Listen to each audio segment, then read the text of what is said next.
আসসালামু আলাইকুম প্রিয় দর্শক, অন্য মঞ্চ অনুষ্ঠানে আপনাদের স্বাগত জানাই। ওয়াকার সাহেব, সারা বাংলাদেশে আজকে এই জিনিসটা আলোচিত হচ্ছে যে রাষ্ট্রপতি শাহাবুদ্দিন চুপ্পু তো গেল, এখন জেনারেল ওয়াকারের কি হবে, জেনারেল ওয়াকারও কি যাবে কিনা, এই আলোচনাটা হচ্ছে। আমার মনে হয় এইসব আলোচনা শুনলে ওয়াকার আপনার কিন্তু কলিজায় চিনচিনে ব্যথা করার কথা। ওয়াকার, আপনি যদি বাংলাদেশের সামরিক যে কুগুলো হয়েছে সেগুলো একটু স্মরণ করেন দয়া করে।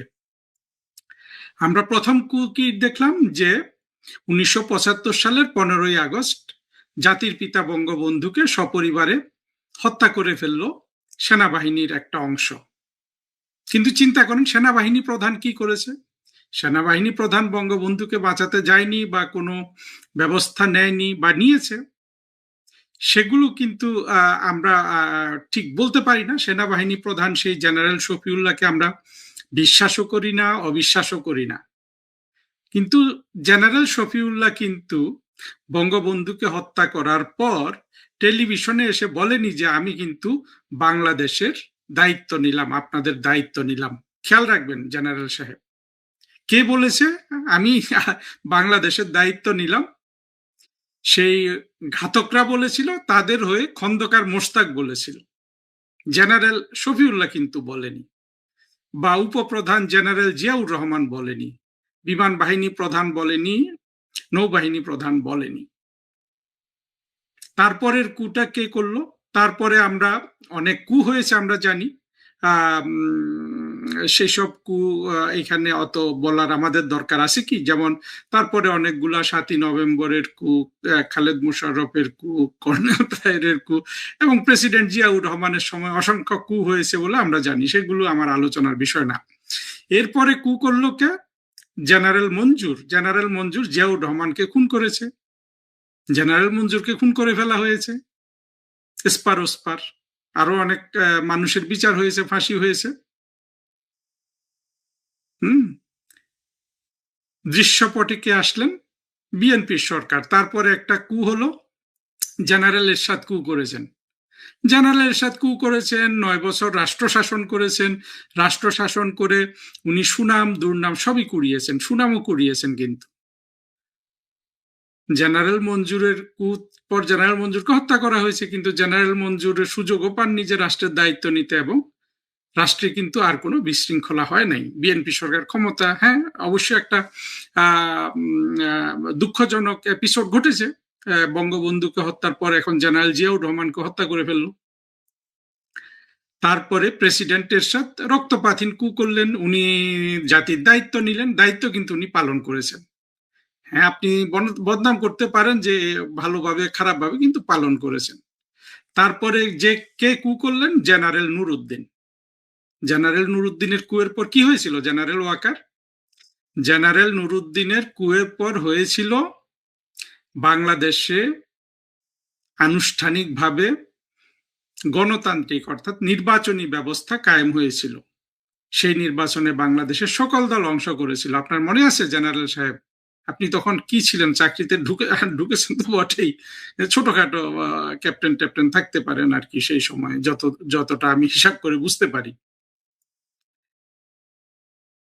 তারপরে কি হয়েছে? জেনারেল নুরউদ্দিন স্পষ্টভাবে রাষ্ট্রের পক্ষে কিন্তু অবস্থান নিয়েছিলেন। তারপরে জেনারেল নাসিম কু করেছেন, ব্যর্থ হয়েছেন, এমন কোনো আমাদের জাতির উপর সেটার কোনো প্রভাব নাই। তারপরে আমরা দেখলাম যে কু করেছেন জেনারেল মইনিউ আহমেদ। জেনারেল মইনিউ আহমেদ বলেছেন আমি রাষ্ট্রের দায়িত্ব নিয়েছি, শক্ত হাতে সবাইকে দমন করেছেন, বিএনপি, আওয়ামী লীগ, কাউকে কিন্তু ছাড় দেন নাই, অনেককে জেলে নিয়েছেন, সবকিছু। কিন্তু সেখানে না একটা ন্যায় বিচারের প্রচেষ্টা ছিল। আমি অন্তত জেনারেল মইনিউ আহমেদের পক্ষেই বলতে চাই যে একটা ন্যায় বিচারের প্রচেষ্টা ছিল, মানুষকে একটা আপনার বিশ্বস্ততা দেওয়ার চেষ্টা করা হয়েছিল যে সকল ধরনের দুর্নীতিবাজকে ধরা হচ্ছে, অনেককে ধরা হয়েছে, সব ধরনের মানুষ জেলে গেছে, তেমন কাউকে কিন্তু জেনারেল মইনিউ আহমেদ ক্ষমা করেননি। অর্থাৎ ওনার ধরপাকড়ের মধ্যে একটা কিন্তু আপনার আপনি ব্যালেন্স না বলে আমি বলবো যে মানুষ অন্তত আস্থা পেয়েছিল, আইন শৃঙ্খলা পরিস্থিতির উন্নতি হয়েছিল, সবকিছু আপনি জানেন। তারপরে যেটা হয়েছিল, জেনারেল মইনু আহমেদের কুয়ের পর উনি কিন্তু নির্বাচনের ব্যবস্থা করেছিলেন। সেই নির্বাচনে বাংলাদেশের সকল দল অংশগ্রহণ করেছিল। জেনারেল মইনু আহমেদ বেগম খালেদা জিয়ার নিযুক্ত সেনা প্রধান ছিলেন। তিনি বেগম জিয়া বা বিএনপির সাথে বেইমানি করেছেন এটাও বলতে পারি, কিন্তু উনি কি বিএনপির কোন লোককে আপনার কুয়ের পর যেভাবে রাস্তায় পিটিয়ে মারা হয়েছে আওয়ামী লীগের লোকদের সেভাবে পিটিয়ে মেরেছিল? মারেনি।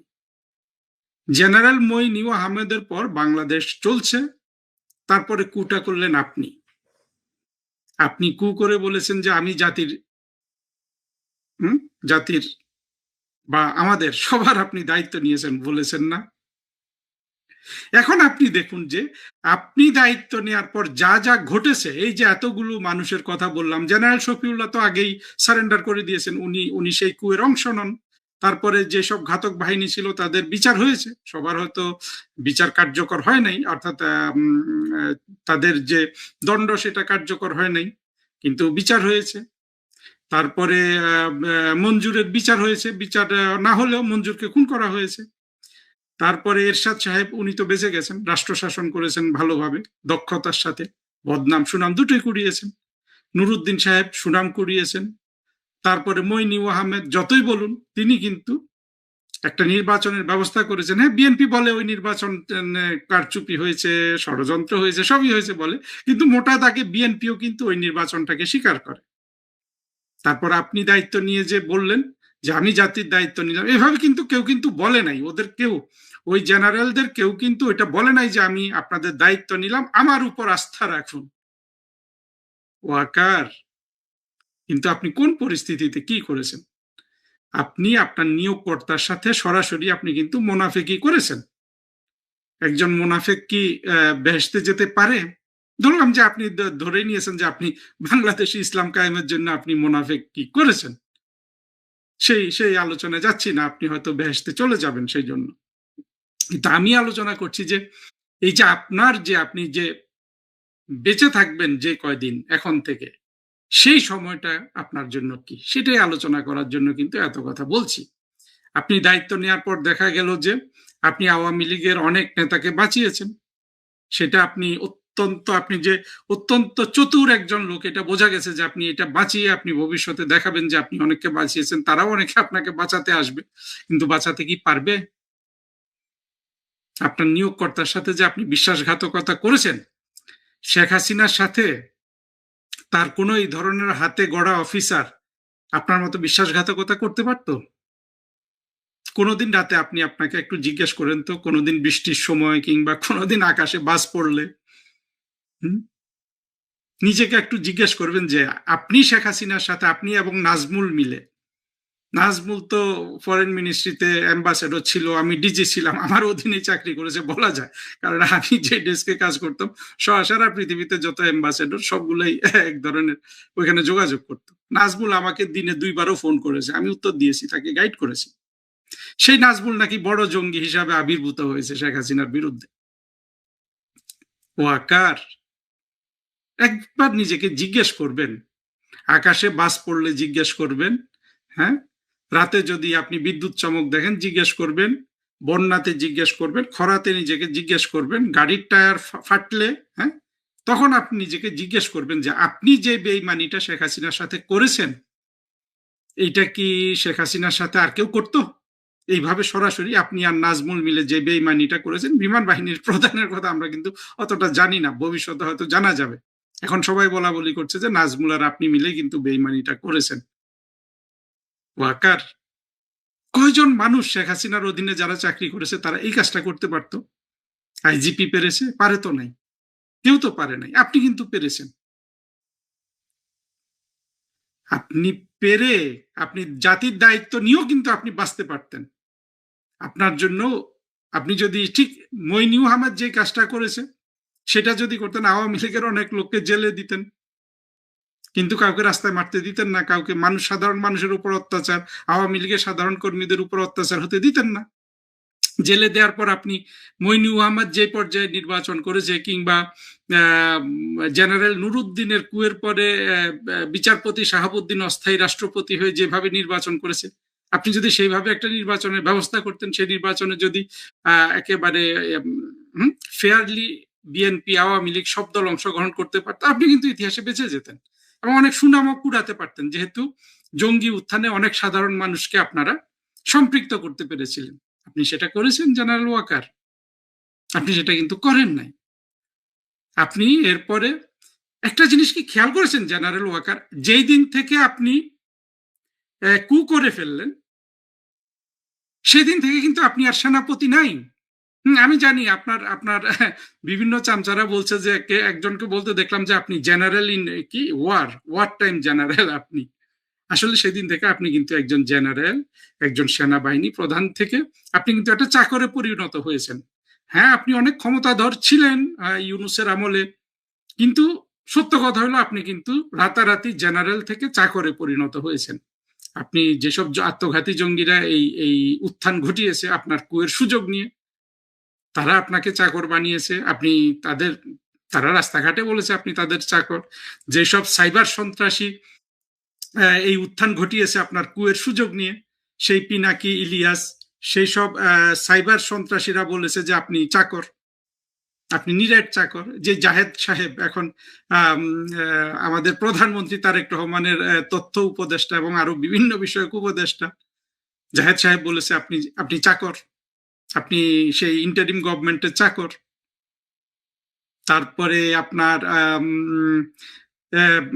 আপনি আপনার অধপতনটা দেখেন না, আপনি কি ফিল করেছেন? আপনি তারেক রহমান সাহেবকে সারা সেনাবাহিনী পাঠিয়ে দিলেন ওনাকে ওনার প্রতিরক্ষা করার জন্য। উনি যেদিন আসলেন পুরো সেনাবাহিনীকে পাঠিয়ে দিয়েছেন না?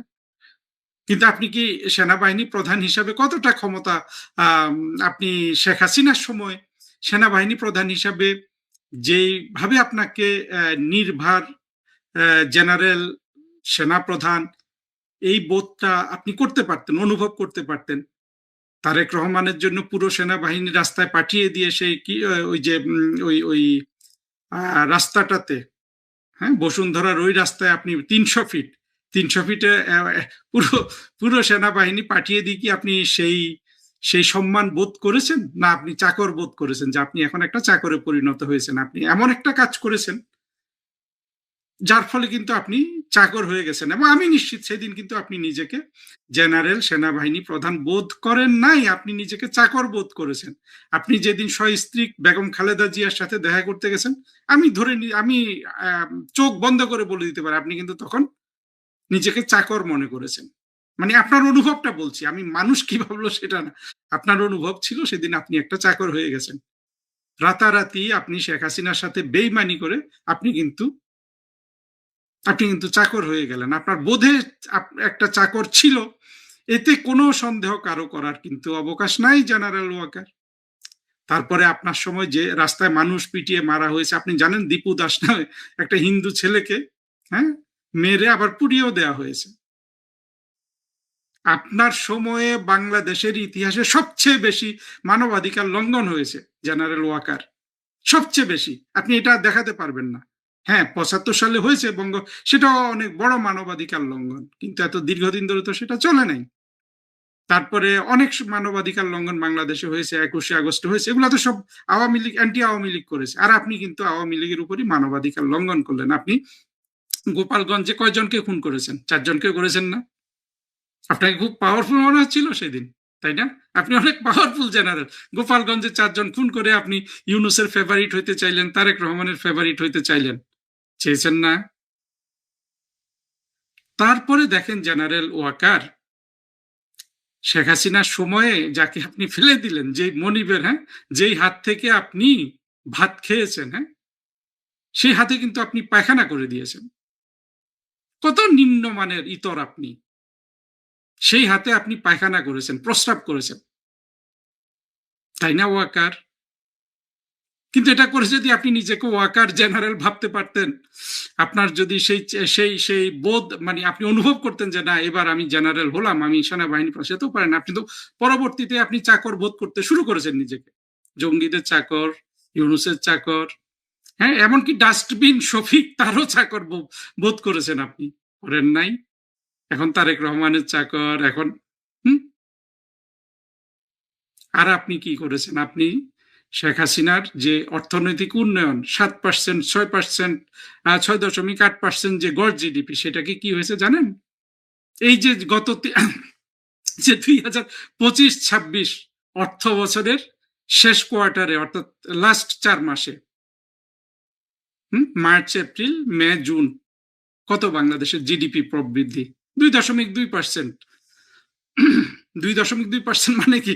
অলমোস্ট বাংলাদেশের মানুষের যে প্রবৃদ্ধি, অর্থাৎ জনসংখ্যার বৃদ্ধির হারের সমানে জিডিপি নেমে এসছে 6.8 থেকে 2.2।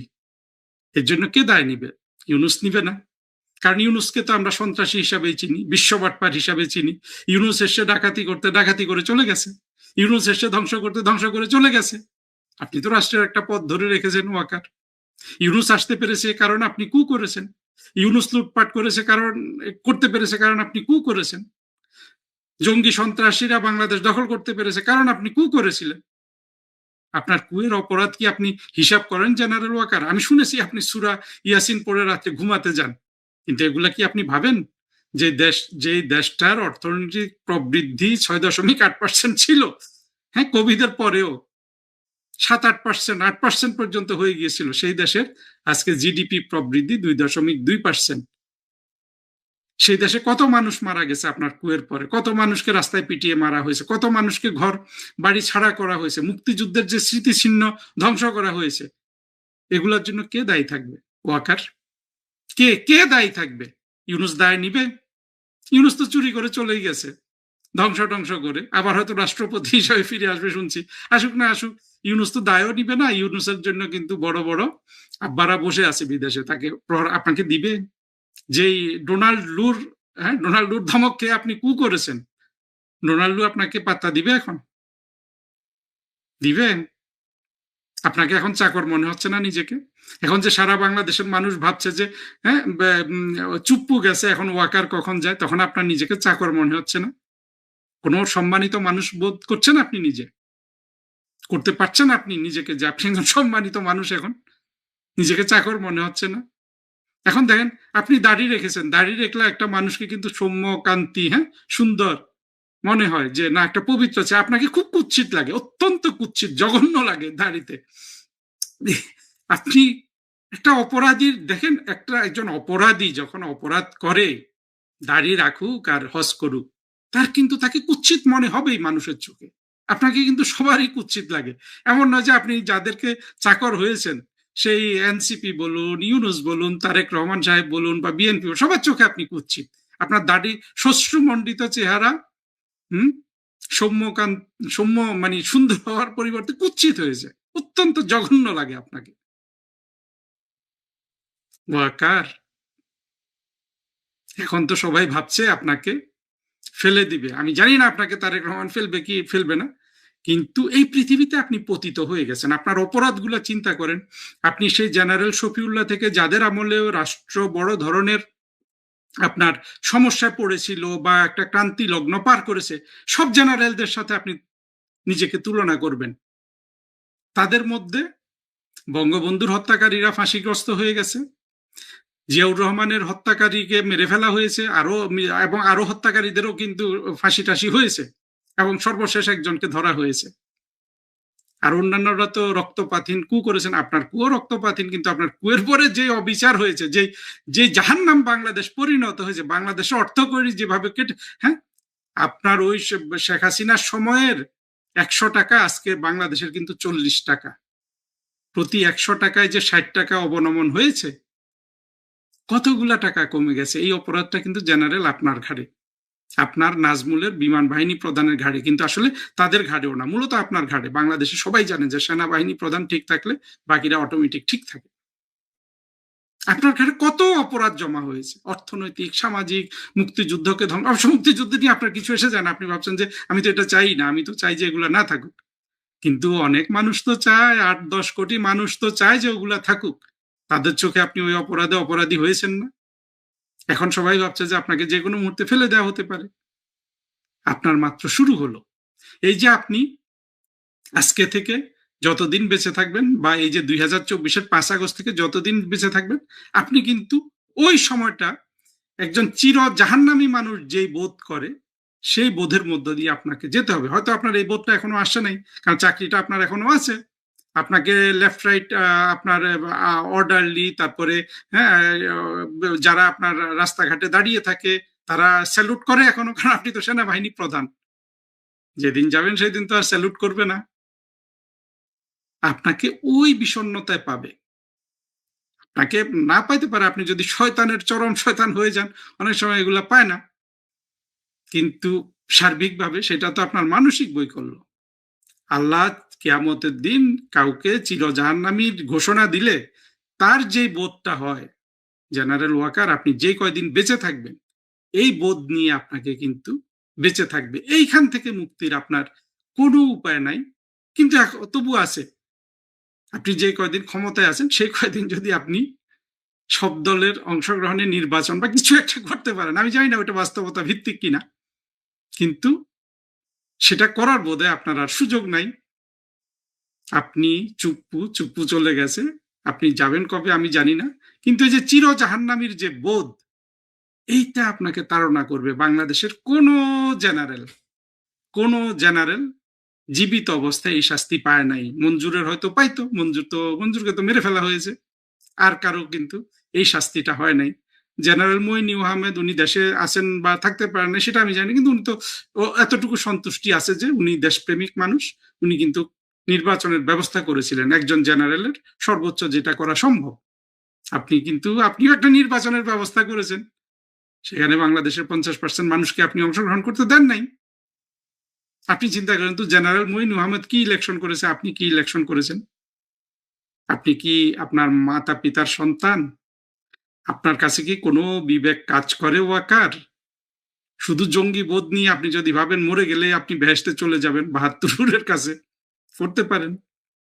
এই বোধ, এটা তো অনেকেই বিশ্বাস করে, কিন্তু সেটার আগে যে অপরাধগুলা হয় সেই অপরাধের জবাব দিতে হবে না? ধরলাম যে পরকালে দিলেন না, এই যে ইহকালে দিতে হবে না মানুষকে? আপনাকে দিতে হবে। একজন চির জাহান্নামী হিসাবে কিন্তু আপনি বেঁচে থাকবেন এবং এই বোধ নিয়ে আপনি মৃত্যুবরণ করবেন। এখন বলুন, আপনার চেয়ে দুর্ভাগা বাংলাদেশে আর কে আছে এই মুহূর্তে? আর কে আছে? আগামী 30 জুলাই 3 দিনের সফরে বাংলাদেশে আসছেন মার্কিন প্রেসিডেন্ট ডোনাল্ড ট্রাম্পের অত্যন্ত ঘনিষ্ঠ এবং বিশেষ দূত সার্জিও গোর।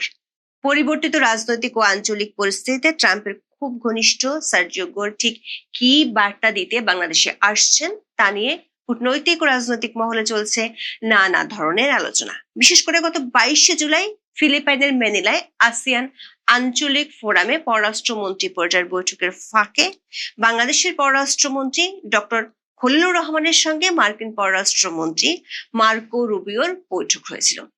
সে বৈঠকে সার্জিও গোরো ছিলেন। তার এক সপ্তাহের মধ্যে কেন তিনি বাংলাদেশে আসছেন সে প্রশ্ন উঠছে। আবার গোরের সফর আগে ঢাকায় পশ্চিমা কূটনীতিকদের তৎপরতাও বেশ বেড়েছে। বাংলাদেশে এসেছেন মার্কিন গোয়েন্দা সংস্থা সিআইএ এর সাবেক জ্যেষ্ঠ কর্মকর্তা জেরাল্ড পি হ্যামিল্টন। যদিও বাংলাদেশের সংবাদ মাধ্যমগুলো কূটনৈতিক একাধিক সূত্রে বরাত দিয়ে বলছে বাংলাদেশের পররাষ্ট্র নীতির গতিপথ বুঝতে ঢাকায় আসছেন ট্রাম্পের এই বিশেষ দূত। বলা হচ্ছে গোর 3টি ইস্যুতে ট্রাম্প প্রশ্নের সুনির্দিষ্ট কৌশলগত বার্তা নিয়ে তিনি ঢাকায় আসছেন। এই 3 ইস্যুর মধ্যে প্রথমটি হলো সরাসরি মার্কিন স্বার্থ সংশ্লিষ্ট ইস্যু, দ্বিতীয়টি যুক্তরাষ্ট্রের আঞ্চলিক মিত্র ভারত এবং মিয়ানমারের বিরল খনিজ ইস্যু, এবং সবশেষ বাংলাদেশের অভ্যন্তরীণ রাজনীতির মেরুকরণ ইস্যু আছে। বাংলাদেশের এই অভ্যন্তরীণ রাজনৈতিক ইস্যুটি হলো শেখ হাসিনার দেশে ফেরা এবং আওয়ামী লীগের কার্যক্রমের উপর নিষেধাজ্ঞা নিয়ে। সূত্রগুলো বলছে কোনো সমীকরণ বুঝতে নয়, বরং বাংলাদেশ সরকারের শীর্ষ পর্যায় ও রাজনৈতিক দল এবং সুশীল সমাজকে পরিষ্কার বার্তা দিতেই গোর ঢাকায় আসছেন। মার্কিন যুক্তরাষ্ট্রের দক্ষিণ ও মধ্য এশিয়া বিষয়ক বিশেষ দূত সার্জিও গোর কেবল একজন কূটনৈতিক নন, তিনি ডোনাল্ড ট্রাম্পের দ্বিতীয় মেয়াদের পররাষ্ট্র নীতির অন্যতম প্রধান কুশীলব। এর আগে তিনি হোয়াইট হাউসে প্রেসিডেন্টের সহকারী ও প্রেসিডেন্সিয়াল পার্সোনাল ডিরেক্টর হিসেবে দায়িত্ব পালন করেন। বাংলাদেশের গণমাধ্যমের খবরে বলা হচ্ছে বেশ কিছু সুনির্দিষ্ট লক্ষ্য নিয়ে তিনি 3 দিনের সফরে ঢাকা আসছেন। 24শে জুলাই বাংলাদেশের পররাষ্ট্র প্রতিমন্ত্রী শামা ওবায়দ সাংবাদিকদের বলেছেন 30শে জুলাই 3 দিনের সফরে বাংলাদেশে আসছেন কোর। তিনি আশা করছেন সার্জিও গোরের এই সফরে বাংলাদেশ ও যুক্তরাষ্ট্রের মধ্যকার সম্পর্ক আরো সুদৃঢ় হবে এবং সহযোগিতার নতুন নতুন দিগন্ত উন্মোচিত হবে। বাংলাদেশের সরকারি সংবাদ সংস্থা বাসোস এবং দৈনিক প্রথম আলোর খবরে বলা হয়েছে 3 দিনের সফরের প্রথম দিনে সার্জিও গোর প্রধানমন্ত্রী তারেক রহমান ও পররাষ্ট্রমন্ত্রী খলিলুর রহমানের সঙ্গে বৈঠক করবেন। সফরকালে তিনি রাজনৈতিক দলের নেতা, পেশাজীবী ও নাগরিক সমাজের প্রতিনিধিদের সঙ্গেও মত বিনিময় করতে পারেন। শেষ দিনে কক্সবাজারের রোহিঙ্গা শরণার্থীদের পরিস্থিতি সরেজমিনে দেখার কথা রয়েছে তার। মিয়ানমারে চলমান গৃহযুদ্ধ এবং রাখাইন রাজ্যে আরাকান আর্মির অবস্থান, বাংলাদেশের সীমান্ত নিরাপত্তা এখন এক জটিল সন্ধিক্ষণে। জানা গেছে গোর সরাসরি মাঠ পর্যায় থেকে পরিস্থিতি মূল্যায়ন করে ওয়াশিংটনে রিপোর্ট করবেন। কূটনৈতিক সূত্রগুলো বলছে বাংলাদেশ সরকারের সাথে যুক্তরাষ্ট্রের নিয়মিত দ্বিপাক্ষিক বিষয়গুলো দেখভাল করেন বাংলাদেশ নিযুক্ত মার্কিন রাষ্ট্রদূত ব্রেন্ট ক্রিস্টেনসন। আর ইউএস স্টেট ডিপার্টমেন্টে এই বিষয়ে তদারকি করেন যুক্তরাষ্ট্রের দক্ষিণ ও মধ্য এশিয়া বিষয়ক মার্কিন সহকারী পররাষ্ট্রমন্ত্রী পল কাপুর। পল কাপুর গত মার্চে 2 দিনের সফরে ঢাকা এসেছিলেন। তার সেই সফরে যুক্তরাষ্ট্রের স্বার্থ সংশ্লিষ্ট দ্বিপাক্ষিক বিষয়গুলো নিয়ে, বিশেষ করে বাণিজ্য চুক্তি নিয়ে আলোচনা হয়েছিল। এছাড়া গত মে মাসে দক্ষিণ ও মধ্য এশিয়া বিষয়ক মার্কিন সহকারী বাণিজ্য প্রতিনিধি ব্রেন্ডন লিঞ্চও বাংলাদেশ সফর করেছিলেন। সূত্রগুলো জানিয়েছে নিয়মিত দ্বিপাক্ষিক সংলাপের বাইরে বিশেষ কৌশলগত উদ্দেশ্যে সাধারণত গোরের মতো বিশেষ দূত নিয়োগ ও সফরের আয়োজন করা হয়। দৈনিক প্রথম আলো রিপোর্টে বলা হয়েছে সার্জিও গোরের সফরে বাংলাদেশের পররাষ্ট্রনীতির বর্তমান অগ্রাধিকার, আঞ্চলিক কৌশলগত অবস্থান এবং ঢাকা ওয়াশিংটন সম্পর্কের ভবিষ্যৎ নিয়ে আলোচনা গুরুত্ব পাবে। বিশেষ করে জুনে অনুষ্ঠিত প্রধানমন্ত্রী তারেক রহমানের চীন সফর, একই মাসে পররাষ্ট্রমন্ত্রী খলিলুর রহমানের মস্কো সফর এবং তুরস্কের পররাষ্ট্রমন্ত্রী হাকান ফিদানের ঢাকা সফরের পর বাংলাদেশের কৌশলগত অবস্থান নিয়ে আন্তর্জাতিক মহলে যে আগ্রহ তৈরি হয়েছে, সেই প্রেক্ষাপটে ওয়াশিংটনের মূল্যায়নও এ সফরে প্রতিফলিত হতে পারে।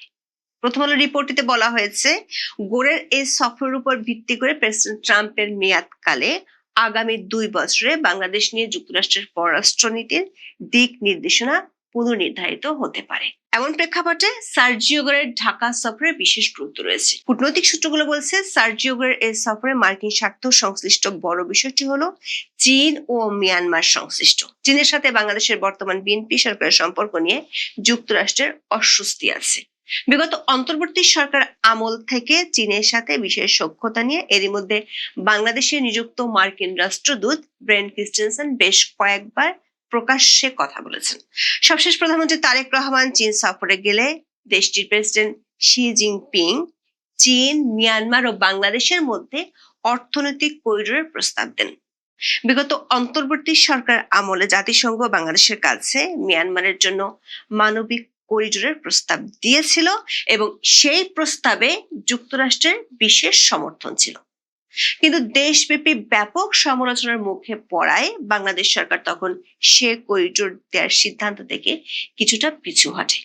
বাংলাদেশের পররাষ্ট্র মন্ত্রণালয়ের একটি সূত্র বলছে চীনের সর্বোচ্চ ব্যক্তির কাছ থেকে পাওয়া অর্থনৈতিক করিডোরের প্রস্তাব আসায় বিষয়টি মার্কিন যুক্তরাষ্ট্র খুব গুরুত্বের সাথে দেখছে, কারণ মালাক্কা প্রণালীর উপর থেকে নির্ভরতা কমাতে চীনের এই করিডোর খুব দরকার। মিয়ানমারের রাখাইন উপকূলে কিয়াকফিউ বন্দর ঘিরে এই মহাপরিকল্পনা। কূটনৈতিক বিশ্লেষকদের মতে এটা শুধু বন্দর নয়, বরং ভারত মহাসাগরের প্রবেশের রাস্তা। এটি বাস্তবায়ন হলে চীনের জন্য দক্ষিণ ও দক্ষিণ পূর্ব এশিয়ার ভূ রাজনীতি পাল্টে যেতে পারে। সঙ্গত কারণে মার্কিন যুক্তরাষ্ট্র কোনোভাবেই এটি হতে দিতে চায় না। মার্কিন দূতাবাস একটি সূত্র বলছে সার্জিও গোর তার সফরে গত বছর বাতিল হওয়া রাখাইন মানবিক করিডোরের প্রস্তাবটি আবারও দিতে পারে বাংলাদেশ সরকারের শীর্ষ পর্যায়ে। সেটি হলে বাংলাদেশ উভয় সংকটে পড়ে যাবে। এই করিডোর আলোর মুখ না দেখলে চীন বাংলাদেশের বহুল কাঙ্ক্ষিত তিস্তা প্রকল্পে সাহায্য নাও করতে পারে। আবার চীন থেকে সামরিক সরঞ্জাম কেনার ক্ষেত্রে যুক্তরাষ্ট্রের অস্বস্তি বাড়ছে। গোরের সফরের দ্বিতীয় গুরুত্বপূর্ণ ইস্যুটি হলো ভারত এবং তার সাথে মিয়ানমারের বিরল খনিজ সম্পর্কিত। দৈনিক প্রথম আলো রিপোর্টে বলা হয়েছে, স্বল্প ও দীর্ঘমেয়াদে ভারতের সঙ্গে সম্পর্ক নিয়ে বাংলাদেশের পরিকল্পনা জানতে চাইবেন সার্জিও গোর। কারণ সরকারি স্তরে ভারতের সঙ্গে বাংলাদেশের যোগাযোগ কমে যাওয়ায় যুক্তরাষ্ট্র এ সফরের মাধ্যমে দুই প্রতিবেশীর সম্পর্কের ভবিষ্যৎ কোন পথে যাবে সেটা বুঝতে চাইতে পারে।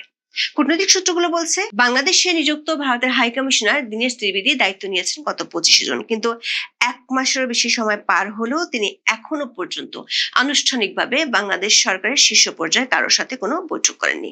যদিও মার্কিন রাষ্ট্রদূত ব্রেন্ট ক্রিস্টেনসেনের সাথে তার একাধিকবার বৈঠকের খবর পাওয়া যায়। আবার সার্জিও গোরি একমাত্র তৃতীয় দেশের কোনো প্রতিনিধি যিনি দীনেশ ত্রিবেদীর দায়িত্ব নেওয়ার পর নিজের এক্স হ্যান্ডেলে ছবি দিয়ে শুভেচ্ছা জানিয়েছিলেন। দীনেশ ত্রিবেদী বাংলাদেশ আসার আগে দিল্লিতে সার্জিও গোরের সাথে বৈঠক করেছিলেন। আবার ভারতের প্রধানমন্ত্রী নরেন্দ্র মোদী ব্রিক্সের সম্মেলনে যোগ দিতে তারেক রহমানকে নিমন্ত্রণ পাঠালেও এখনো পর্যন্ত বাংলাদেশের পক্ষ থেকে কিছুই জানানো হয়নি। রয়টার্স সহ একাধিক আন্তর্জাতিক সংবাদ মাধ্যমের সাম্প্রতিক কিছু রিপোর্টে বলা হয়েছে, এই মুহূর্তে মিয়ানমারের প্রতি যুক্তরাষ্ট্রের বিশেষ নজরের কারণ দেশটির রেয়ার আর্থ বা বিরল খনিজ। অনেক বিশ্লেষক মনে করেন এটি ট্রাম্প প্রশাসনের এখনকার দক্ষিণ এশিয়া নীতির মূল কেন্দ্রবিন্দু। কারণ আধুনিক প্রযুক্তির মেরুদণ্ড হলো রেয়ার আর্থ এলিমেন্ট, বিশেষ করে ডিসপ্রোসিয়াম এবং টার্বিয়াম। এই উপাদানগুলো ছাড়া বৈদ্যুতিক গাড়ির ব্যাটারি, নবায়নযোগ্য জ্বালানি খাতের স্থায়ী চুম্বক এবং সবচেয়ে গুরুত্বপূর্ণভাবে উন্নত প্রযুক্তির ক্ষেপণাস্ত্র ও যুদ্ধ বিমান তৈরি অসম্ভব। বর্তমানে বিশ্বের এই মূল্যবান খনিজগুলো 90%-রও বেশি চীনের নিয়ন্ত্রণে রয়েছে। চীনের এই একচেটি আধিপত্য ভাঙার একমাত্র প্রাকৃতিক উৎস হলো মিয়ানমার, যা বিশ্বের তৃতীয় বৃহত্তম রেয়ার আর্থ উৎপাদনকারী। সম্প্রতি মিয়ানমার প্রেসিডেন্টের ভারত সফরের পর থেকে ভারতের রেয়ার আর্থ সাম্রাজ্যে ভাগ বসাতে পেরেছে। ভারত যে মিয়ানমার রেয়ার আর্থের ভাগ পাচ্ছে সে ইঙ্গিত পাওয়া গেছে রয়টার্সের 23 জুলাই রিপোর্টে। আবার মিয়ানমারের উত্তরে কাচিন রাজ্যটি হলো ভারী রেয়ার আর্থ আকরিকের ভান্ডার, যেটি ভারতের সীমান্তবর্তী রাজ্য। কূটনৈতিক সূত্রগুলো বলছে, বাংলাদেশের কাছে মিয়ানমারের জন্য করিডোর চাওয়া এবং ভারতের পক্ষ হয়ে যুক্তরাষ্ট্রের দুতিয়ালি করা সবই যুক্তরাষ্ট্রের এই রেয়ার আর্থ নীতিকে ঘিরে। ভারতের সাহায্য ছাড়া যুক্তরাষ্ট্রের পক্ষে মিয়ানমারের বিরল খনিজ পাওয়া প্রায় অসম্ভব। গত 10 বছর বেশি সময় ধরে জান্তা সরকারের উপর নিষেধাজ্ঞা দেওয়া সহ নানা উপায়ে চেষ্টা করে যুক্তরাষ্ট্র ব্যর্থ হয়েছে। এই মুহূর্তে ভূরাজনৈতিক বাস্তবতায় দক্ষিণ এশিয়া, বিশেষ করে মিয়ানমারে অবস্থান তৈরি করতে হলে ভারত ছাড়া যুক্তরাষ্ট্রের হাতে কোনো বিকল্প নেই। অন্যদিকে চীন সরকারও সবশেষ বৈঠকে ভারতের সাথে নতুন করে সম্পর্ক তৈরির কথা জানিয়ে দিয়েছে। আবার দক্ষিণ ও মধ্য এশিয়ার বিশেষ দূত হিসেবে সার্জিও গোরের নেপাল সফর ব্যর্থ হয়েছিল। নেপালের প্রধানমন্ত্রী বালান শাহ কোনো রাষ্ট্রদূতের সাথে দেখা করবেন না বলে জানিয়েছিলেন, অথচ সম্প্রতি তিনি ভারত ও চীনের রাষ্ট্রদূতের সাথে সাক্ষাৎ করবেন বলে জানিয়েছেন। সার্জিও গোর নেপালের প্রধানমন্ত্রীর সাথে সম্পর্কটা তৈরি করতে চায় ভারতের মাধ্যমে। কূটনৈতিক সূত্রগুলো বলছে, ভারতের কাছে বাংলাদেশ যেমন একটি ইস্যু, তেমনি দক্ষিণ এশিয়াতে মিয়ানমার ও নেপাল এখন আমেরিকার কাছে তেমন ইস্যু। সেজন্য ভারত ও যুক্তরাষ্ট্র পরস্পরকে এই ইস্যুগুলোতে সাহায্য করতে চায়। ভারতের সাথে মিয়ানমারের সম্পর্ক এতটাই এগিয়েছে যে মিয়ানমারের 30 সামরিক কর্মকর্তাকে ভারতের তত্ত্বাবধানে প্রশিক্ষণ দিয়ে জাতিসংঘ শান্তিরক্ষী মিশনে পাঠানো হয়েছে। দর্শক, তারেক রহমানের সরকারের 5 মাসের মাথায় গোর বাংলাদেশ সফরের সিদ্ধান্ত নিয়েছেন। ইতিমধ্যে তিনি দক্ষিণ ও মধ্য এশিয়ার একাধিক দেশ সফর করেছেন, কিন্তু ভারতে মার্কিন রাষ্ট্রদূতের দায়িত্বে থাকা গোর কেন প্রতিবেশী দেশ বাংলাদেশে এতদিন আসেননি তা নিয়ে কূটনৈতিক মহলে নানা জল্পনা কল্পনা ছিল। গত 22 জুলাই যুক্তরাষ্ট্রের পররাষ্ট্রমন্ত্রী মার্কো রুবিওর সঙ্গে সাক্ষাৎ করেছেন বাংলাদেশের পররাষ্ট্রমন্ত্রী ডক্টর খলিলুর রহমান। ম্যানিলায় আসিয়ান আঞ্চলিক ফোরামের পররাষ্ট্রমন্ত্রীদের বৈঠকের ফাঁকে তারা সাক্ষাৎ করেন। সেই বৈঠকে বাংলাদেশের প্রধানমন্ত্রী তারেক রহমানের পররাষ্ট্র বিষয়ক উপদেষ্টা হুমায়ুন কবির এবং মার্কিন দূত সার্জিও গোরও উপস্থিত ছিলেন। প্রশ্ন উঠেছে, শীর্ষ পর্যায়ে এমন বৈঠকের পর কেন গোর 1 সপ্তাহের মধ্যে বাংলাদেশে আসছেন?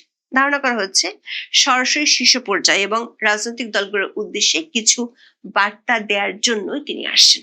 এই সফরে গোর বাংলাদেশ সহ দক্ষিণ এশিয়ার ভূ রাজনীতিকে বিবেচনায় রেখে তারেক রহমান সরকারের সঙ্গে দ্বিপাক্ষিক আলোচনা করবেন। তাৎপর্যপূর্ণ বিষয় হলো ডোনাল্ড ট্রাম্পের বিশেষ আস্থাভাজন গোর এমন সময় ঢাকা সফরের সিদ্ধান্ত নিয়েছেন যখন সম্প্রতি বাংলাদেশের সাবেক প্রধানমন্ত্রী শেখ হাসিনা তার দেশে ফেরার কথা বলেছেন। আর শেখ হাসিনার দেশে ফেরার ইস্যুটি কূটনৈতিক দিক থেকে ভারতের সাথে সরাসরি সম্পর্কিত, কারণ তিনি 5ই আগস্ট থেকে দিল্লিতে আছেন। আবার কূটনৈতিক পর্যায়ে অস্বস্তির কারণে বাংলাদেশে অন্তর্ভুক্তিমূলক রাজনীতির আলোচনাটা কোনো পক্ষই শুরু করতে পারছে না। মার্কিন যুক্তরাষ্ট্র ছাড়াও ইউরোপীয় ইউনিয়নভুক্ত বেশ কিছু দেশের প্রতিনিধিরা এ বিষয়ে বাংলাদেশ সরকার ও বর্তমানে সক্রিয় রাজনৈতিক দলগুলোকে বার্তা দিয়েছে। কয়েকদিন আগে ব্রেন্ট ক্রিস্টেনসন এবং সবশেষ 27 জুলাই ফ্রান্সের রাষ্ট্রদূত জার্মান চার্লস দাফিয়ার্স এনসিপি নেতাদের সাথে বৈঠক করেছে। কূটনৈতিক মহলের ধারণা বাংলাদেশে অন্তর্ভুক্তিমূলক রাজনীতি এবং মানবাধিকার পরিস্থিতির ক্রমবর্ধমান অবনতি নিয়ে মার্কিন প্রশাসন দেশে বিদেশে চাপের মুখে আছে। এই পরিস্থিতিতে শেখ হাসিনা এবং আওয়ামী লীগ সম্পর্কে মার্কিন নীতির অবস্থানের কতটুকু পরিবর্তন হচ্ছে সেটি সার্জিও গুরের সফরের পরেই বোঝা যেতে পারে। তবে শেখ হাসিনা সম্প্রতি আওয়ামী লীগের দলীয় সভায় বলেছেন আন্তর্জাতিক পরিস্থিতির দ্রুত পরিবর্তন আসন্ন এবং তার দলের বেশ কয়েকজন নেতা বিদেশি পক্ষগুলোর সাথে যোগাযোগ রাখছেন। আবার পরিস্থিতি বিবেচনায় এটিও পরিষ্কার যে ভারত সরকারও দ্বিপাক্ষিক আলোচনায় মার্কিন প্রশাসনকে বাংলাদেশের পরিস্থিতি এবং শেখ হাসিনার দেশে ফেরার বিষয়ে জানিয়েছে। দক্ষিণ ও মধ্য এশিয়ার দায়িত্বে থাকা গোরের 5 মাস পর ঢাকা সফরের সিদ্ধান্ত নিয়ে বিশেষজ্ঞ মহল মনে করছে তারেক রহমানের সরকারকে মার্কিন প্রশাসন পর্যবেক্ষণে রেখেছিল। বিগত 5 মাসে বিএনপি সরকারের কার্যকলাপ পর্যালোচনার পর ঢাকা যাওয়ার সিদ্ধান্ত নিয়েছেন মার্কিন দূত। যে সফরে শুধু মার্কিন স্বার্থের ইস্যু নয়, দক্ষিণ এশিয়ার দূত হিসেবে এই অঞ্চলের বড় মিত্রের বার্তাও গোর পৌঁছে দিবেন বাংলাদেশের কাছে। এখন এই পর্যন্ত, সবাই ভালো থাকুন। চতুর্মুখী চাপে ঢাকা, ওয়াশিংটন বনাম বেইজিং এর চাপে কোন পথে বাংলাদেশ? দক্ষিণ এশিয়ার ভূ রাজনীতিতে কি এক নতুন ঝড়ের পূর্বাভাস পাওয়া যাচ্ছে? একদিকে বেইজিং এর ঐতিহাসিক অভ্যর্থনা, অন্যদিকে ওয়াশিংটনের কোনো নির্দিষ্ট এজেন্ডা ছাড়া হঠাৎ সারপ্রাইজ ভিজিট। বাংলাদেশের নতুন সরকার ক্ষমতায় আসার 6 মাসে ওয়াশিংটনের হাই প্রোফাইল বিশেষ দূত, মার্কিন special envoy for south and central Asia Sergio গোর ঢাকায় পা রাখছেন। কাল বাদ পরের দিন 23শে জুলাই বৃহস্পতিবার তিনি ঢাকায় আসছেন। সবচেয়ে চমকপ্রদ তথ্য হলো এই হাই প্রোফাইল সফরের কোনো নির্দিষ্ট বা বাধা ধরা এজেন্ডার খবর এখনো পর্যন্ত পাওয়া যায়নি। কেন আমেরিকা কোনো নির্দিষ্ট এজেন্ডা ছাড়া খালি ফাইল নিয়ে ঢাকায় আসছেন? চীন সফর করার ঠিক 1 মাসের মাথায় ওয়াশিংটন কি ঢাকাকে কোনো বড় বার্তা দিতে চাইছে, নাকি ইন্দো প্যাসিফিক অঞ্চলের এই গুরুত্বপূর্ণ খেলোয়াড়কে নিজেদের বলয়ে রাখতে একটি নতুন মার্কিন মাস্টার প্ল্যান? আজ আমরা টেবিলের ভেতরে ও পেছনের সব হিসাব মিলিয়ে একটি পূর্ণাঙ্গ বিশ্লেষণ তুলে ধরবো। ভিডিওটি শেষ পর্যন্ত দেখুন, কারণ এই সফরের ওপর নির্ভর করছে সামনের দিনগুলোতে আমাদের পুরো অঞ্চলের ভূ রাজনীতি। আসন্ন বৃহস্পতিবার 3 দিনের সফরে ঢাকায় পৌঁছাচ্ছেন মার্কিন বিশেষ দূত সার্জিও গোর। এটি হতে যাচ্ছে বাংলাদেশে তার প্রথম সফর। সফরের সূচি অনুযায়ী শুক্রবার তিনি সাক্ষাৎ করবেন বাংলাদেশের পররাষ্ট্রমন্ত্রী খলিলুর রহমানের সাথে। এরপর শনিবার তিনি বৈঠক করবেন প্রধানমন্ত্রী তারেক রহমানের সাথে। তবে কেবল শীততাপ নিয়ন্ত্রিত মিটিং রুমেই এই সফর সীমাবদ্ধ থাকছে না। সার্জিও গোর সরাসরি চলে যাবেন কক্সবাজারের রোহিঙ্গা ক্যাম্পে। সেখানকার বাস্তবিক অবস্থা, মানবিক সংকট এবং সার্বিক নিরাপত্তা চ্যালেঞ্জ তিনি একদম প্রথম সারিতে দাঁড়িয়ে পর্যবেক্ষণ করবেন। এখন প্রশ্ন উঠছে, কূটনৈতিক বিশ্বে খোলামেলা এজেন্ডা বা নো ফিক্সড এজেন্ডা বলতে আসলে কি বোঝায়? কূটনৈতিক বিশ্লেষকরা বলছেন, যখন কোনো সুপার পাওয়ার বা পরাশক্তি কোনো দেশে কোনো নির্দিষ্ট এজেন্ডা ছাড়া খোলামেলা আলোচনার টেবিলে বসে, তার অর্থ বিষয়টিকে সাধারণ একটি দ্বিপক্ষীয় মিটিং ভাবলে ভুল হবে। মূলত ঢাকার নতুন সরকারের সামগ্রিক পররাষ্ট্রনীতির গতিপথ বুঝতে চায় ওয়াশিংটন। এক কথায়, বাংলাদেশ বিশ্বমঞ্চে ও আঞ্চলিক প্রতিযোগিতায় কিভাবে নিজেদের চাল দিচ্ছে সেটি সরাসরি দেশের শীর্ষ নেতৃত্বের কাছ থেকে শুনতেই সার্জিও গোরের এই ঢাকা আগমন। এখানে একটি গুরুত্বপূর্ণ তথ্য তুলে ধরা যাক। মাত্র কয়েকদিন আগে, গত 23শে জুলাই ফিলিপাইনের ম্যানিলায় পররাষ্ট্রমন্ত্রী খলিলুর রহমান এবং সার্জিও গোরের মধ্যে একটি অত্যন্ত গুরুত্বপূর্ণ বৈঠক হয়েছিল। সেখানে তারা বাণিজ্য, জ্বালানি সহায়তা এবং একটি স্থিতিশীল ও সমৃদ্ধ ইন্দো প্যাসিফিক গড়ে তোলার বিষয় নিয়ে আলোচনা করেন। কিন্তু সেই আলোচনার রেশ কাটতে না কাটতেই এক সপ্তাহের মাথায় মার্কিন দূত সরাসরি ঢাকায় চলে আসছেন। অর্থাৎ ওয়াশিংটন বিষয়টিতে বিন্দুমাত্র সময় নষ্ট করতে রাজি নয়। যুক্তরাষ্ট্রের এই তড়িঘড়ি সফরের নেপথ্যে সবচেয়ে বড় কারণ কি হতে পারে? উত্তরটি লুকিয়ে রয়েছে ঠিক 1 মাস পেছনে। ঠিক 1 মাস আগে প্রধানমন্ত্রী তারেক রহমান চীন সফর করেন। সেই সফরে ঢাকা ও বেইজিং অবকাঠামো, বাণিজ্য, বিনিয়োগ, প্রতিরক্ষা এবং আঞ্চলিক কানেক্টিভিটি বা সংযোগ বৃদ্ধির মতো একাধিক কৌশলগত খাতে নিজেদের পারস্পরিক সম্পর্ককে বহুদূর এগিয়ে নিয়ে গেছে। দুই পক্ষই এই সম্পর্ককে একটি নতুন যুগে প্রবেশ বলে আখ্যা দিয়েছে। এখন যুক্তরাষ্ট্রের দিক থেকে বিষয়টি দেখা যাক। যুক্তরাষ্ট্র ও চীনের মধ্যে যে বিশ্বব্যাপী এবং বিশেষ করে দক্ষিণ ও মধ্য এশিয়ায় কৌশলগত তীব্র প্রতিযোগিতা চলছে, তাতে চীনের এই বিশাল উপস্থিতি ওয়াশিংটনের চোখ এড়ানোর কথা নয়। এক সাবেক কূটনীতিকের মতে, বাংলাদেশের প্রধানমন্ত্রী চীন সফর শেষে ঢাকায় ফেরার পর বেইজিং এর দিকে ঢাকার এই ঝোঁক কতখানি গভীর তা নিরপেক্ষভাবে মেপে দেখা ওয়াশিংটনের জন্য খুবই স্বাভাবিক। যদিও বাংলাদেশের পররাষ্ট্র মন্ত্রণালয় নিয়ম মেনে সব বন্ধু রাষ্ট্রকেই কূটনৈতিক ব্রিফিং দিয়ে থাকে, কিন্তু মার্কিন বিশেষ দূত চান সরাসরি ঢাকার শীর্ষ রাজনৈতিক নেতৃত্বের মুখ থেকে শুনতে বাংলাদেশ আসলে কিভাবে বড় পরাশক্তিগুলোর মধ্যে ভারসাম্য রক্ষা করতে চায় বা তাদের কৌশলগত দৃষ্টিভঙ্গি আসলে কি। রাজনৈতিক ও কূটনৈতিক কৌশলের পাশাপাশি এই সফরের অন্যতম প্রধান ভিত্তি হলো অর্থনৈতিক হিসাব নিকাশ। আপনাদের মনে থাকার কথা, চলতি বছরের 9 ফেব্রুয়ারি বাংলাদেশের ত্রয়োদশ জাতীয় সংসদ নির্বাচনের ঠিক 3 দিন আগে বাংলাদেশ ও মার্কিন যুক্তরাষ্ট্র এগ্রিমেন্ট অন রেসিপ্রোকাল ট্রেড অর্থাৎ পারস্পরিক বাণিজ্য চুক্তি স্বাক্ষর করেছিল। সেই চুক্তি বাস্তবায়নে বাংলাদেশ কিন্তু থেমে থাকেনি। মার্কিন যুক্তরাষ্ট্রের সাথে দ্বিপক্ষীয় বাণিজ্যের যে বিশাল ভারসাম্যহীনতা ছিল তা কমাতে ঢাকা ইতিমধ্যে ইতিবাচক পদক্ষেপ নিয়েছে। 1, মার্কিন যুক্তরাষ্ট্রের বোয়িং উড়োজাহাজ কেনার বিষয়ে সম্মত হয়েছে। 2, আমেরিকা থেকে কৃষি পণ্য আমদানি ব্যাপকভাবে বৃদ্ধি করা হয়েছে। 3, মার্কিন জ্বালানি খাত থেকে বিপুল পরিমাণ শক্তি আমদানির সিদ্ধান্ত নিয়েছে। ইতিমধ্যে এই কার্যক্রমগুলো বাস্তবায়ন হচ্ছে। খাদ্যপণ্য আসছে, গম আসছে, বিভিন্ন খাদ্যপণ্য, ইতিমধ্যে কৃষি পণ্য যুক্তরাষ্ট্র থেকে আসছে এবং সেগুলো কিন্তু বেশি দামে আসছে। কিন্তু গল্পের এখানেই শেষ নয়। অর্থনীতি ও প্রযুক্তির ক্ষেত্রে মার্কিন যুক্তরাষ্ট্রের আরেকটি বিশেষ চোখ রয়েছে, সেটি হলো প্যাক্স সিলিকা। 2025 সালের ডিসেম্বরে ওয়াশিংটনের উদ্যোগে এই অর্থনৈতিক নিরাপত্তা জোটটি চালু হয়েছিল। এর মূল লক্ষ্য হলো সেমিকন্ডাক্টর, কৃত্রিম বুদ্ধিমত্তা, অবকাঠামো এবং অতি প্রয়োজনীয় খনিজ সম্পদের গ্লোবাল সাপ্লাই চেইন বা সরবরাহ ব্যবস্থার উপর চীনের একচ্ছত্র আধিপত্য ভেঙে নিজেদের নিয়ন্ত্রণ জোরদার করা। মার্কিন যুক্তরাষ্ট্র নিশ্চিতভাবেই চাইবে বাংলাদেশ এই প্রযুক্তি নির্ভর গ্লোবাল ফ্রন্টলাইনে চীনের দিকে ঝুঁকে না পড়ে ওয়াশিংটনের এই অর্থনৈতিক সুরক্ষা বলয়ে সম্পৃক্ত হোক। বাণিজ্য ও সিভিল প্রযুক্তি তো হলো, কিন্তু প্রতিরক্ষা ক্ষেত্রে কি ঘটছে? আমরা যে এআরটি বা রেসিপ্রোকাল ট্রেড এগ্রিমেন্টের কথা বললাম, তার সবচেয়ে সংবেদনশীল এবং এখনো কম উন্মোচিত এলাকাটি হলো প্রতিরক্ষা সহযোগিতা। এই চুক্তিতে স্পষ্টভাবে উল্লেখ রয়েছে যে যুক্তরাষ্ট্র ও বাংলাদেশ যৌথভাবে কাজ করবে প্রতিরক্ষা বাণিজ্য আরো সহজ ও বৃদ্ধি করতে। দীর্ঘদিন ধরে ওয়াশিংটন ঢাকাকে একটা বিষয় বারবার পরামর্শ দিয়ে আসছে, বাংলাদেশ যেন তাদের সামরিক সরঞ্জাম কেনাকাটায় রাশিয়া ও চীনের ওপর থেকে একক নির্ভরতা কমিয়ে আনে এবং মার্কিন যুক্তরাষ্ট্র বা তার মিত্র দেশগুলোর কাছ থেকে আধুনিক সরঞ্জাম সংগ্রহ করে উৎস বৈচিত্র্য আনুক।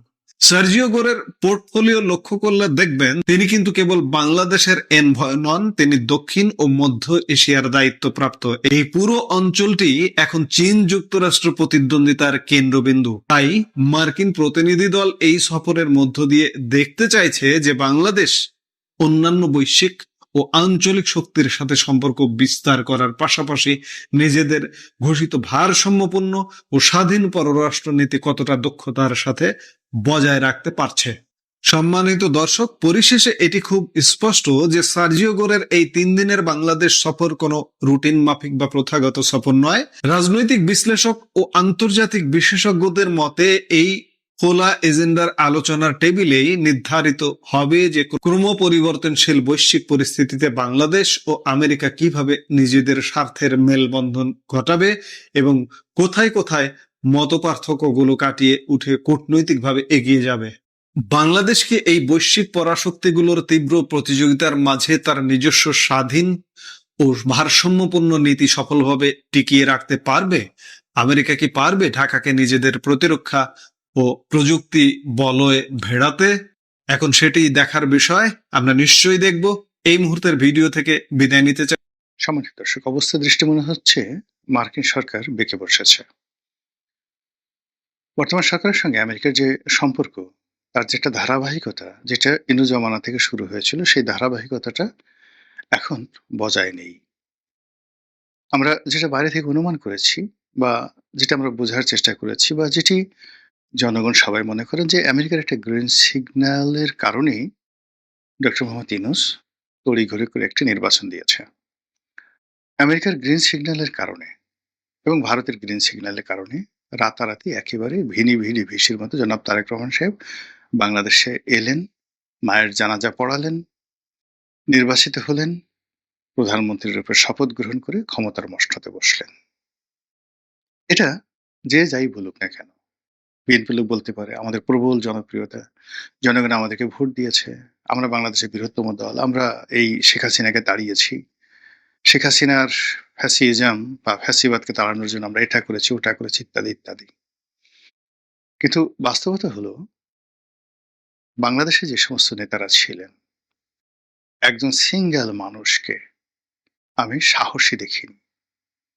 শেখ হাসিনার পুরো জমানাতে সবাই ভীত ছিলেন, সবাই সন্ত্রস্ত ছিলেন, সবাই আকাশের গ্রহ নক্ষত্র দেখে তারপরে কথাবার্তা বলতেন। তো কাজেই আমি আন্দোলনের মাস্টার মাইন্ড, আমি এটা করেছি, এটা করেছি, এটা হবে না। তারেক রহমান সাহেব অনেককে এখন মনে করেন যে এই লোকের কারণেই তিনি আজ এখানে এসছেন। কিন্তু তার সঙ্গে যাদের যাদের কথা হতো টেলিফোনে, দলের ভিতরে এবং বাইরে, তাদের অনেককে আমি চিনি। তিনি সে সকল কথাবার্তায়, টেলিফোনে কথাবার্তায়, স্কাইপিতে কথাবার্তায় 2023 সনে 22 সনে কি বলতেন তিনি, কি করতে বলতেন, সেই কথাগুলো কিন্তু সে সকল অনেক নেতাকর্মীরা আমাকে বলে দিত। আমার অফিসটা যে কোনো কারণে তারা নিরাপদ মনে করতেন। বিএনপির অনেক যাকে বলা হয় খুব অ্যাক্টিভ কর্মী, সাহসী কর্মী, আর বাংলায় বললে যারা রাস্তায় সেই দলের পক্ষ হয়ে বোমা মারতে পারতো, রেল লাইন উপরে উপরে ফেলতে পারতো, যে কোনো অকারেজ ঘটাতে পারতো, এরকম একটা বিরাট শ্রেণী, তারা ওই সময়টিতে 21, 22, 23, 24 নিয়মিত আমার অফিসে আসতেন। এবং অনেকে শুধুমাত্র তারা ফেরারি ছিলেন এবং যেহেতু আমার একটা পাবলিক ফেজ ছিল, তারা এসে কখনো কখনো বিকাল 5টায় বসতেন, রাত্রি 9টা 10টা আমাকে গাড়িতে উঠিয়ে দিয়ে চলে যেতেন। তাদের একটা ধারণা যে রনি ভাইয়ের অফিসে বসে থাকলে অন্তত পুলিশ এসে ধরবে না, নিরাপদ থাকবে, ইত্যাদি ইত্যাদি।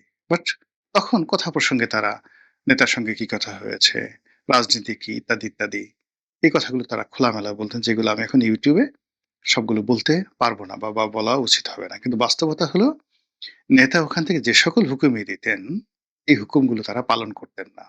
তারা সবাই নিজেদের পিঠ বাঁচাতেন। এটাই বাস্তবতা। তারা নিয়মিত পুলিশকে মাসোহারা দিয়ে ১০০, ১৫০, ৩০০, ৪০০, ৫০০ মামলা থাকা সত্ত্বেও তারা ঘুরে বেড়াতেন, ফেরারি হতেন। এক নেতা এখন খুব মানে পাওয়ারফুল হয়ে গেছেন। সে বাসা থেকে প্রায় ৬-৭ মাস যাবৎ বাসায় যায় না ভয়ে। তো তখন আমি যখন জানলাম তখন আমি বললাম যে, "ঠিক আছে তুমি বাসায় যাও। আমি ওই এলাকার ওসিকে বলে দিচ্ছি, তুমি বাসায় থাকো, তোমাকে পুলিশ গ্রেপ্তার করবে না। এমনকি ছাত্রলীগের কেউ তোমাকে মারবে না।" টিকাটুলির একটা খুব বড় নেতা, যুবদলের খুব বড় নেতা।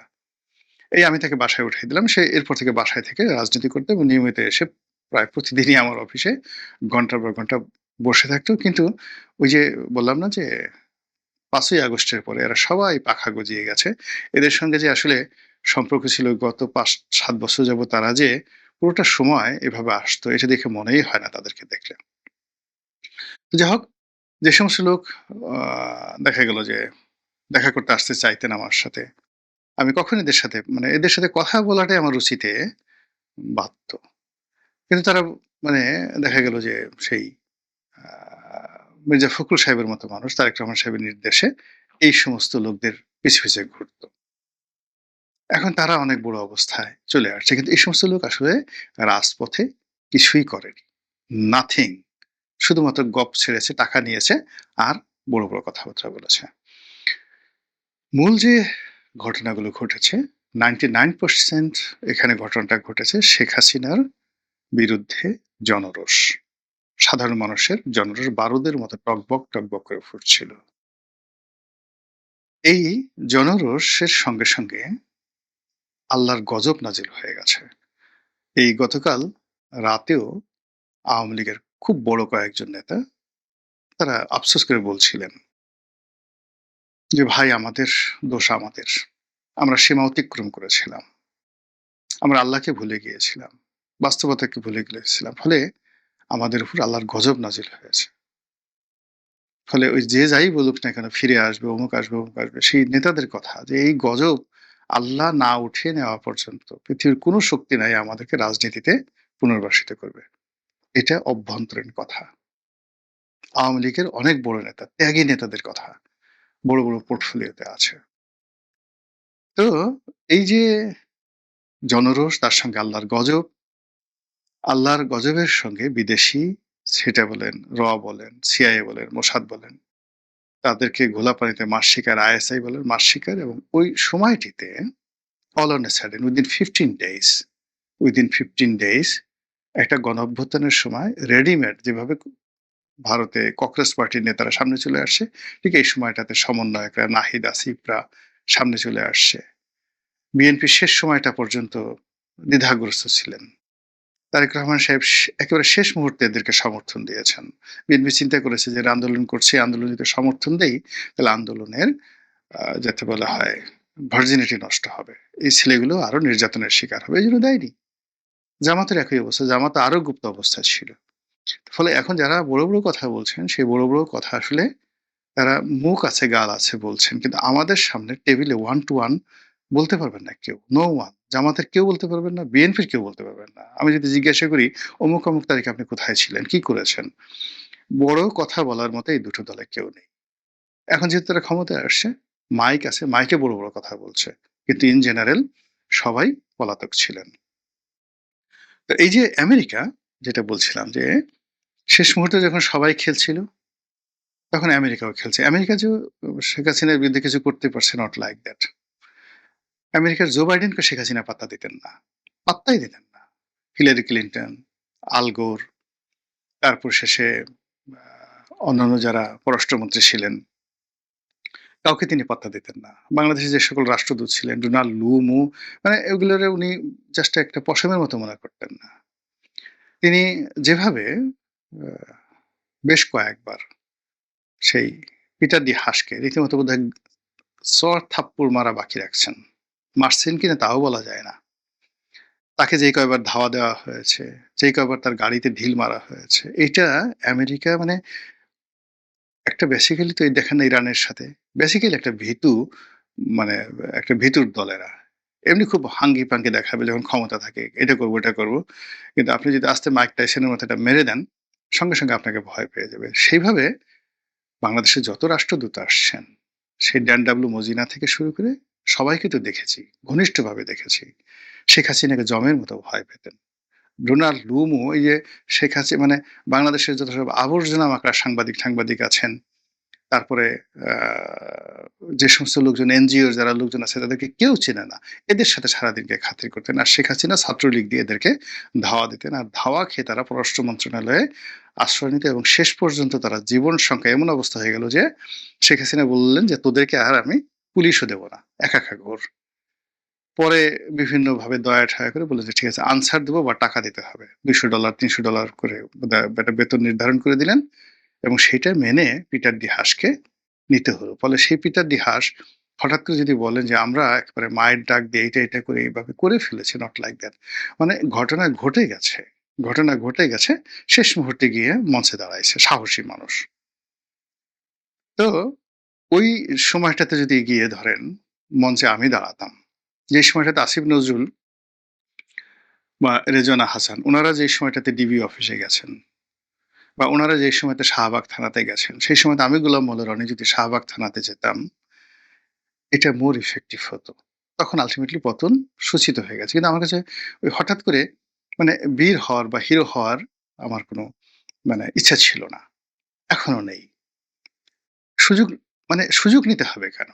আমি যদি রাষ্ট্রকে একটা সার্ভিস দেই, রাষ্ট্রের কাছে আমাকে কিছুই পাওয়ার নেই। রাষ্ট্র আমাকে এমনি অনেক কিছু দিচ্ছে। তো রাষ্ট্রকে যদি আমাকে শ্রম দিতে হয়, মেধা দিতে হয়, ব্যবসা-বাণিজ্য বন্ধ করে যদি আমাকে যেতে হয়। এখন আমি একজন এমপি হলাম, আমি বেতন পেলাম ৳৫০,০০০। আমার ড্রাইভারের বেতন ৳৫০,০০০। আমি এখন যে আয় রোজগার করি, আমি একটা মন্ত্রী হলে কত ৳১,০০,০০০ বেতন পাবো। কিন্তু আমার যে এখন যে ইনকাম হচ্ছে, সেই ইনকামের গুলো কে দেখবে বলেন? তো ওখানে আমি যাবো, আমাকে তো রিকোয়েস্ট করে হাতে পায়ে ধরে আমাকে নিতে হবে। বিকজ আমার গেলে ওখানে লস হবে। আমি ৫ টা বছর এমপি ছিলাম। আমার অন্ততপক্ষে ৳১০০,০০,০০,০০০ লস হয়ে গেছে। বিভিন্নভাবে। ১০০ কোটি টাকা। আমি কয় টাকা বেতন পেয়েছি? জায়গা জমি সব বিক্রি করে দিতে হয়েছে। ফলে আমি এখানে কেন যাবো? যারা যায় তারা মূলত ওখানে ২ নম্বরি করার জন্য যায় অনেকে। এইভাবে দেশ সেবার জন্য নিজের সবকিছু বাদ দিয়ে ওখানে গিয়ে গরিব হয়ে গেছে। তারপর শেষে যাকে বলা হয় নিজের পকেটের টাকা খরচ করেছে এরকম হাতে গোনা ২-১ জন লোক আছে। ২-১ জন। এর বাইরে বেশিরভাগই ধান্দা-ফান্দা করে আরকি। তো কাজেই এই যে আমেরিকার যে কথা বলছিলাম যে America all on a sudden গিয়ে সেও ওই আ যাকে বলে আন্দোলনের শেষ ৭ দিনে আ অন্য সব মানুষ বিএনপি, এনসিপি, তারপরে জামাত আ তারা যেভাবে কাজ করেছে ওই সময়টাতে আমেরিকাও একই কাজ করেছে। এখন সবাই ঘটনা ঘটে যাওয়ার পরে আমেরিকা বলে, "আমি ঘটিয়েছি।" জামাত বলে, "আমি ঘটিয়েছি" ইত্যাদি, ইত্যাদি ঘটিয়ে যে যার মতো একে অপরের উপরে মাতব্বরি করছে। আর যেহেতু কেউ ঘটনা জানে না, কারো কোনো কর্তৃত্ব নাই। ফলে একে অপরের ধরুন ৫ জন লোক, তারা কেউ হাতি দেখেনি। এখন ৫ জন লোক হাতি সম্পর্কে গল্প করছে। আমার দাদার ৪ টা হাতি আছে। সে বালিশের নিচে রাখে। আমার দাদির ৩ টা হাতি আছে। সে এটা কি করে? তা সে আঁচলের সঙ্গে বেঁধে রাখে। এরকম গল্প তারা। এখন এই যে গণ-অভ্যুত্থান নিয়ে এখন যে সমস্ত লোকজন কথাবার্তা বলতেছে বেশিরভাগ এরকম যারা অন্ধের হাতি দেখার মতো তারাই গণ-অভ্যুত্থানকে দেখাচ্ছে। এনিওয়ে এখন যেহেতু আ মাইক বড় আমেরিকার, ফলে আমেরিকা বেশি কথা বলছে অন্য সবার চাইতে। আর সেই কথা বলতে গিয়ে সে তার ক্রেডিট নিচ্ছে। আর ক্রেডিট নিয়ে যেহেতু বাকি যারা আছে তাদের সবারই দুর্বলতা আছে বিকজ এরা কন্টিনিউয়াসলি তাদের এরা সব জায়গাতে বাতি জ্বালিয়েছে। এরা ডিজিএফ এর সাথে খাতির রেখেছে, এরা শেখ হাসিনার সাথে খাতির রেখেছে, এরা জেলারের সাথে খাতির রেখেছে, এরা থানা, পুলিশ, ওসির সাথে খাতির রেখেছে। ফলে এখন সত্যিকার অর্থে তারা সবাই ভয় পাচ্ছে। আর সেই ভয়ের যে সুযোগটা, সেই সুযোগটা নিচ্ছে আমেরিকা। তো আমেরিকা সেই সুযোগটা নিয়ে তারা সরকারকে নিয়ে খেলছে। তারা আবার সেই ব্রেন্ট ক্রিস্টেনসেন গিয়ে এনসিপির সাথে দেখা করছে। তো এই ব্রেন্ট ক্রিস্টেনসেন এখন উনার যে অবস্থা, উনার চেয়ে পিটার ডি হাস আ কোনো অবস্থাতেই হীনমন্য ছিলেন না বা অযোগ্য ছিলেন না। কিন্তু অবস্থার কারণে এখন সে যেভাবে বুক ফুলিয়ে এনসিপি অফিসে আসছে, শেখ হাসিনার জমানায় হলে ওই অফিসের সামনে গেলে একটা ধাওয়া দিয়ে দিত। কিন্তু এখন সে সেখানে যাচ্ছে আর সরকার ভয় পাচ্ছে। সে হয়তো এখন কর্নেল ওলির সাথে কথা বলছেন, জামাতের সাথে কথা বলছেন। কথা বলার সাথে, সাথে এদের সবার গলায় ঝাঁজ তৈরি হয়ে যাচ্ছে। তবে এখানে একটা কথা আমি বলে রাখি, যে যাই বলুক না কেন বাংলাদেশের রাজনীতিতে কর্নেল ওলি কিন্তু একটা জীবন্ত কিংবদন্তি। সে সাহসী। যথেষ্ট তার সাহস আছে। এই সাহসটি মূলত বাংলাদেশে ২য় অন্য কারো নেই। এখন আমি নাম বলব না, সরকারের অনেক গুরুত্বপূর্ণ ব্যক্তি আছে। তারা হয়তো কর্নেল আছে, ব্রিগেডিয়ার আছে, মেজর জেনারেল আছে। কিন্তু শেখ হাসিনা পুরো জমানাতে ধারাবাহিকভাবে যদি কেউ সাহস দেখিয়ে থাকে, বুক ফুলিয়ে সাহস দেখিয়ে থাকে, সেটা কর্নেল ওলি। কাজী কর্নেল ওলি যে বলছে যে সরকারকে ৭ দিনে ফেলে দিতে পারবো, সেটা তিনি হয়তো কৌশলগত কারণে জামাতের নাম, আমিরের নাম বলছেন, মামুনুল হকের নাম বলছে বা নাহিদের নাম বলছে। কিন্তু বেসিক্যালি সে অন্য কিছু ইন্ডিকেট করছে। He is the man. তার হাইয়েস্ট লেভেলে ভারতীয় গোয়েন্দা সংস্থার সাথে সম্পর্ক আছে। তার হাইয়েস্ট লেভেলে শেখ হাসিনার সাথে সম্পর্ক আছে। তার হাইয়েস্ট লেভেলে ক্যান্টনমেন্টের সাথে টিল নাও তার সম্পর্ক আছে। হাইয়েস্ট লেভেলে রাজনীতির যত রকম এই খুচরা খাসরি দল আছে, যত খুচরা খাসরি দল আছে, সবগুলোর সাথে কিন্তু কর্নেল ওলির একটা ব্যক্তিগত এবং পারিবারিক সম্পর্ক আছে। ফলে এই যে সে যে কথাগুলো বলে যে তার কথায় যে ঝাঁজ আসছে, এই জাহাজ যেন তেন জাহাজ না, এটা বোম্বাই মরিচের জাহাজ। সরকারকে কারণ খুঁজতে হবে এবং এই জিনিসগুলো সমাধান করতে হবে। আদারওয়াইজ এই শব্দ, এই জাহাজ যত বাড়বে, আমেরিকা যত শক্তিমত্তা দেখাবে, তত বেশি সরকার দুর্বল হয়ে পড়বে। মহান আল্লাহ আমাদের সবাইকে হেদায়েত দান করুন এবং হেফাজত করুন। আসসালামু আলাইকুম।